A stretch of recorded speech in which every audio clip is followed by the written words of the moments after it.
ke sini datang menyampaikan apa yang menjadi solusi daripada kondisi atau masalah yang kita alami di desa.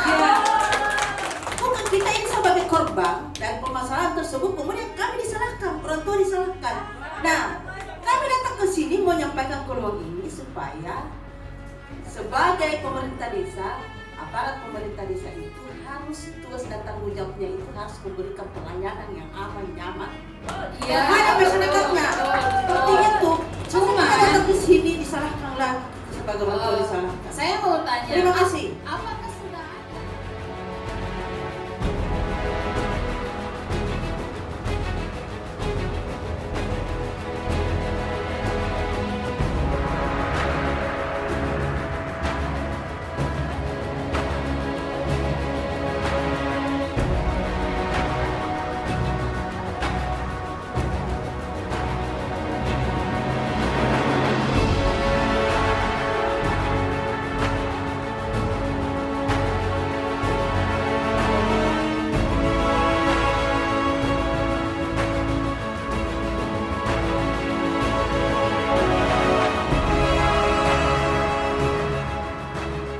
Saya appreciate lah dalam artian jaringan perempuan pedesaan Nusantara ini, beberapa pengurusnya sudah menceritakan dari 2019, kemudian mereka dihantam COVID yang akhirnya dengan semangat yang luar biasa mereka masih bertahan, dan memang masih banyak hal yang memang harus diperbaiki, tapi itu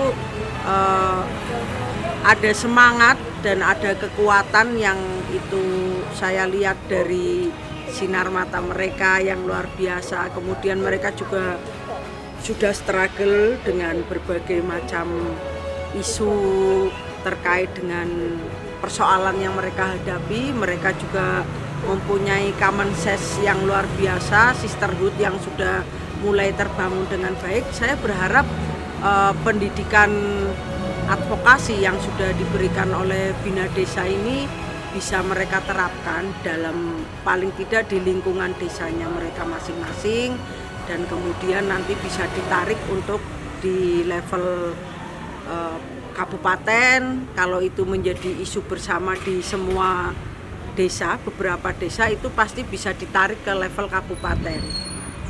Saya menyampaikan materi soal peran perempuan dalam RA, karena saya ini juga pikir penting, karena selama ini juga perempuan-perempuan di wilayah pedesaan sangat berkaitan erat dengan kondisi situasi masalah agraria. Tujuan saya menyampaikan materi tersebut, satu, saling berbagi pengalaman, sharing pengetahuan, sharing berbagi cerita tentang apa sih istilahnya masalah-masalah yang dihadapi oleh wilayah perempuan di pedesaan. Tidak hanya soal masalah agraria, juga soal tantangan-tantangan yang dihadapi oleh perempuan-perempuan di wilayah pedesaan, dan juga soal kendala-kendala yang selama ini dirasakan oleh perempuan pada umumnya, dan juga soal bagaimana dinamikanya, juga soal bagaimana tahapan-tahapan yang memang harus dilakukan dalam melakukan kerja-kerja advokasi. Dan saya juga tadi merasa senang melihat respon bagaimana peserta melihat, mendengar cukup antusias ya, di mana respon peserta oh ternyata memang kerja-kerja advokasi itu juga memang tidak mudah, tetapi dengan bisa saling berbagi pengalaman, setidaknya itu juga bisa memberikan motivasi buat teman-teman peserta, sehingga ke depan saya pikir Bina Desa penting untuk melakukan terus pendidikan maupun pelatihan, dan juga penting untuk melakukan studi banding supaya mereka bisa melihat secara langsung atas apa yang tadi saya sampaikan. Artinya cerita-cerita keberhasilan yang tentu itu juga merupakan hasil dari proses yang cukup panjang, supaya teman-teman lain juga melihat secara langsung bahwa seperti apa sih satu keberhasilan organisasi di dalam melakukan kerja-kerja advokasi. Karena saya pikir kerja-kerja advokasi ini kan juga panjang ya. Jadi bukan hanya yang bersifat pragmatis, tapi juga hal yang bersifat strategis itu juga perlu diperjuangkan. Sehingga saya menyarankan untuk Bina Desa dan juga teman-teman untuk terus belajar. Kita saling perlu untuk menguatkan, meneguhkan, dan saling memberikan motivasi sesama perempuan-perempuan di seluruh wilayah Indonesia. Hari ini kan di 2 hari pelatihan advokasi itu sepertinya menyambungkan kemarin yang teman-teman lakukan di desa dan di kecamatan itu betul-betul ada sambungannya.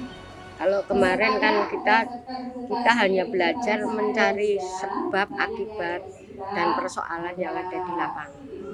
Kalau sekarang itu menguatkan untuk teman-teman menjadi berani tampil di hadapan para pejabat. Nah, menyambung dengan kemarin yang ada di desa, itu memang hasil dari temuan yang selama ini belum pernah terjadi, menyampaikan hal-hal yang kurang tepat di pemerintahan desa. Nah, kalau kemarin kita sempat diskusi dan desa merasa ada yang tidak lengkap untuk membangun wilayahnya dan bisa diterima walaupun dengan diskusi yang sangat kuat dan teman-teman berani menyampaikan itu yang menjadi kebanggaan saya. Ternyata kemarin dari desa itu hasil dari diskusi saya menyampaikan bahwa pembangunan itu tidak harus laki-laki yang diminta untuk membangun, tetapi perempuan juga bisa. Kebetulan saya baru kali ini ikut, tetapi ya saya nyambung lah.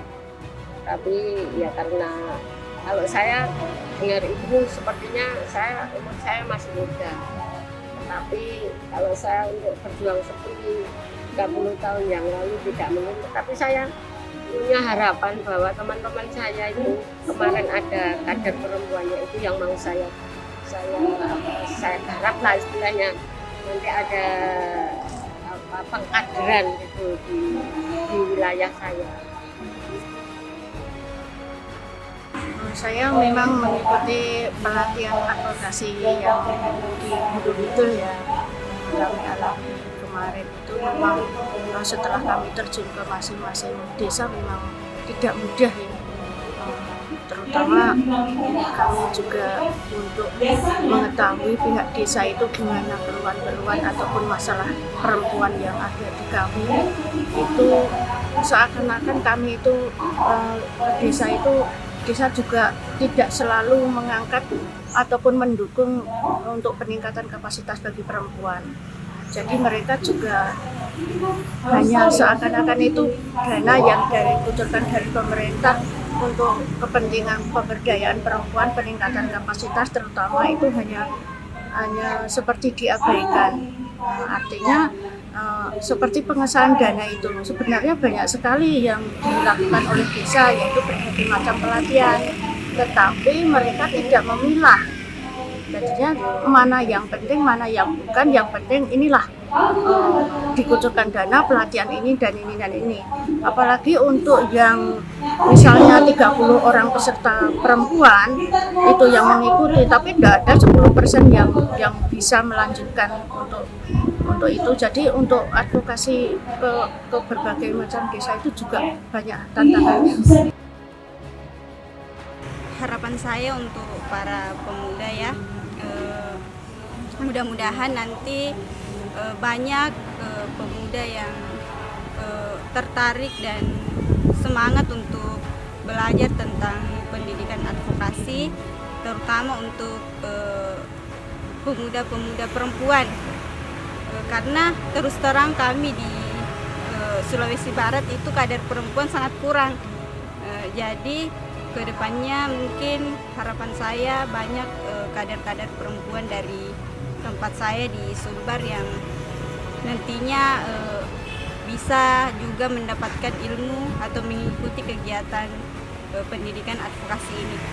Pesan saya untuk para pemuda yang ada di Indonesia, bagaimana kita sama-sama berjuang membela hak-hak kita, terutama perempuan, mengambil peran dalam kebijakan-kebijakan yang dilakukan oleh pemerintah, terutama kebijakan-kebijakan pembangunan yang ada di desa terlibat ikut andil dalam pengambilan keputusan yang ada di desa.